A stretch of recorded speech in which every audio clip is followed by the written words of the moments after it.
Thank you. Thanks for having me.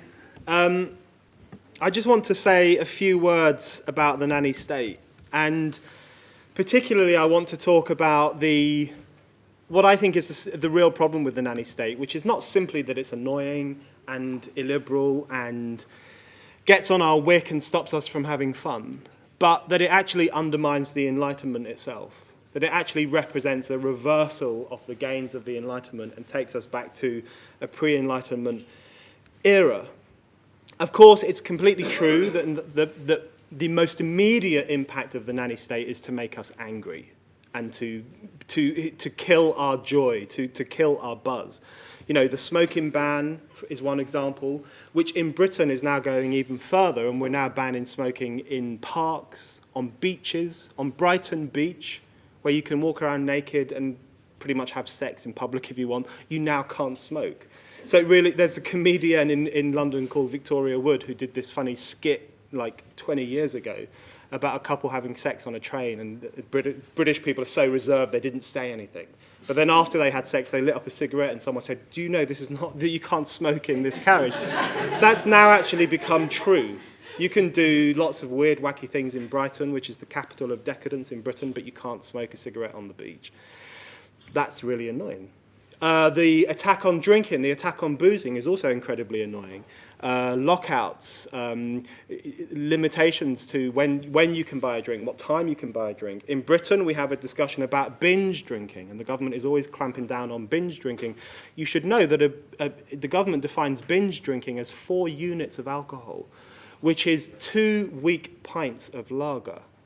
Now that tells you something about the kind of people who rule Britain now. They think 2 weak pints of lager is a binge. So they've actually redefined drinking as binge drinking. So what most of us consider drinking, they consider binging.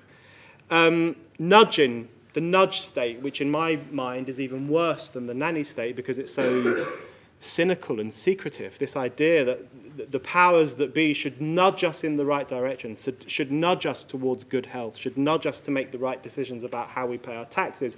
Even the way in which men aim at urinals is now become a part of the nudge state, where in urinals across Europe they now have little flies, pretend flies, so that you will urinate on them and not spill. And this is part of nudge policy, seriously. This is part of the actual nudge policy, to nudge us towards good behaviour, because we're all such animals. And it completely circumvents public democratic discussion and just assumes there's a right way to behave, and the only role of us lot is to be nudged in that direction. So, it's annoying, it's grating, it's illiberal, it's killjoyish, all those things are absolutely true.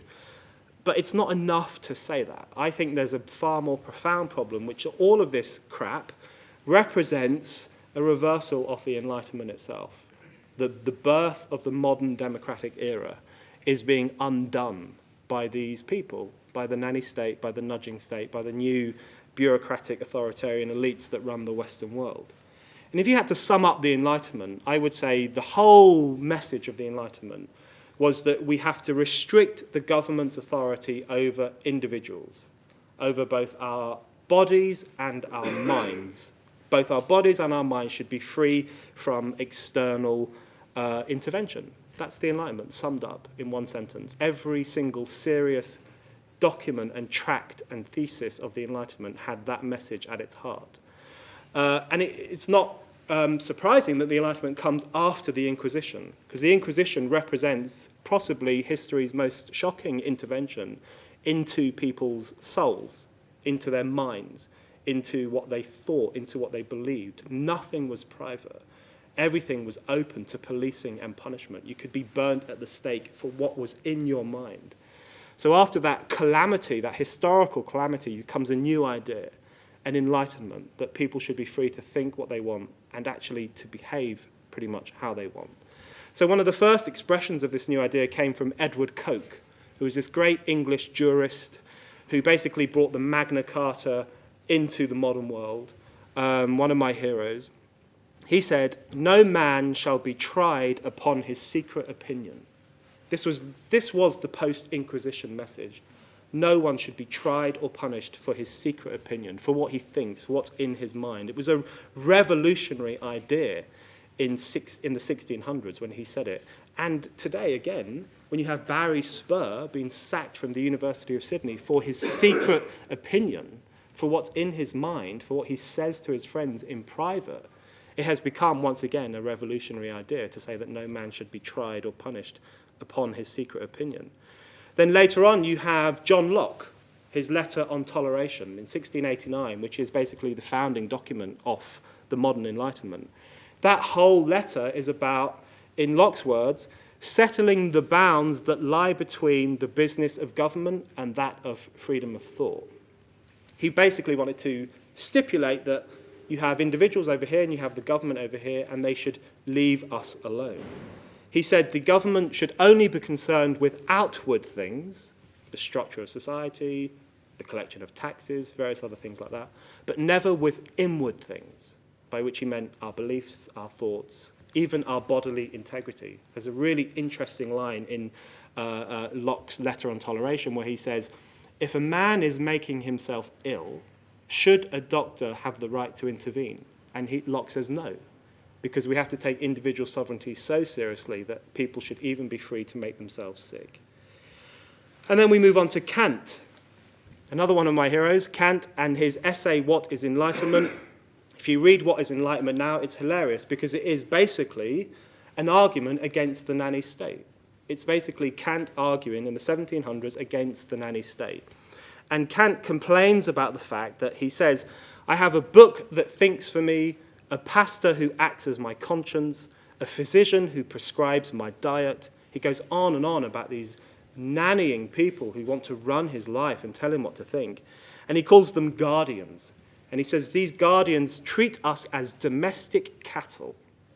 And he says, they carefully prevent us from taking a single step without the leading strings to which they have fastened us. Now, if that sounds familiar, that's because it echoes brilliantly the kind of system that we live under today. We may not have pastors who think for us anymore, but we certainly have experts thinking for us, parenting experts telling us how to parent, anti-smoking experts telling us how much we should smoke. The same kind of phenomenon exists, the same guardians exist, they just express themselves in a different way. Kant could have been writing about Australia in 2015. It's really worth rereading his essay. And then these ideas are taken even further by John Stuart Mill, who then sums them up brilliantly when he says the individual should be sovereign over himself. And that's his very famous line, the individual should be sovereign over himself, but there's a little clause in there which sometimes gets left out, which he says the individual should be sovereign over himself over both his own body and mind. So what you have here is a real articulation of the idea that both our thoughts, our minds, should be free from external interference, and so should our bodies.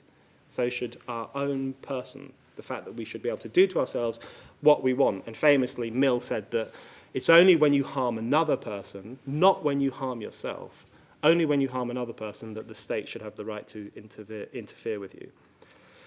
So that is an extremely potted history of Enlightenment thinking, but the same argument comes through, right through Coke to Locke to Kant to Mill, which is this idea that the individual should be sovereign over himself.